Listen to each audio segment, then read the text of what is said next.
Each year in Colombia, about 62 people lose their lives or are seriously injured while traveling on city streets. For the past 6 years, or 5 years rather, the city has seen an increase in the amount of traffic deaths, with last one being one of the deadliest. In this special report, ABC 17's Deborah Kendrick speaks with Columbia city leaders about what they're doing to try to get those numbers down.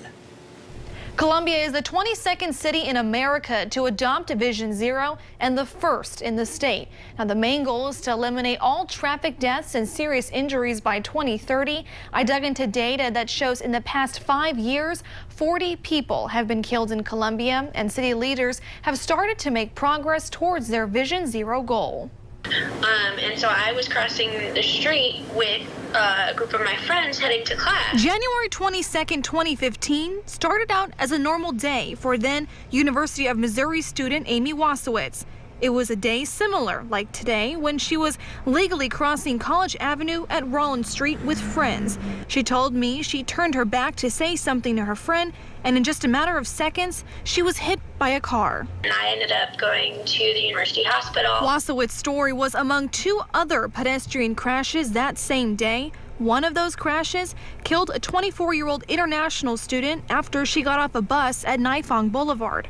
Fast forward to December of 2016, the city adopted the Vision Zero policy aimed at eliminating traffic deaths and serious injuries. People just don't know how dangerous our road system is. The Vision Zero plan is split up into 3 different teams: the engineering, education, and enforcement team. Lawrence Simonson, assistant director of PedNet, is part of the education team that looks at safety campaigns. He says they're important in getting people thinking about how dangerous driving can be. We were kind of shocked because we always thought, oh, we live here in the sweet Midwest, and you look at the data, that's not actually the case. Here is what data shows. The past 5 years, fatalities have risen. In 2016, traffic deaths rose 50% compared to 2015.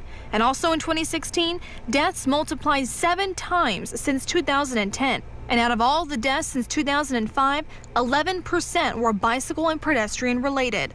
The city says the current challenge is trying to figure out why 2016 saw such a high number. In special reports ABC 17 News has done in the past, we dug through years of data and found Columbia's most dangerous intersections, Stadium and College Avenue, had the highest amount of crashes. Also on that list, College Avenue and Rollins, where Wasowitz got hit. While the city says they don't know what specific areas they will be looking at, Richard Stone, head of the engineering portion, says they are in the process of creating a crash analysis team that will look at all of the crashes and try to find any characteristics. Look at a large enough data set, you may be able to come up with some systematic changes that could be made. In comparison to city population size, for every 100,000 people, Columbia is more dangerous than New York. That's when you start to notice that, no, actually we are quite a bit more dangerous per capita. The third portion of the plan is enforcement, which the Columbia Police Department is involved with.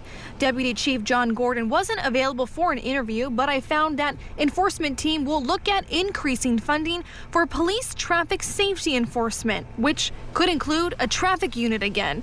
You might recall it was just the fall of 2015 when ABC 17 News discovered the department was eliminating its traffic unit to put officers on the patrol division. When the police department announced that it was eliminating the unit, city manager Mike Mathis said traffic was just less important in the scheme of things. We really focus on the folks behaving badly.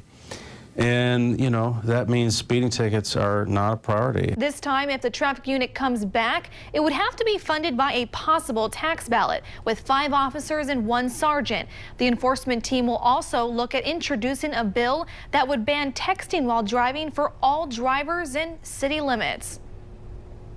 Deborah, thank you. You can see the short-term goals each department has to accomplish by December of this year by visiting our website at abc17news.com.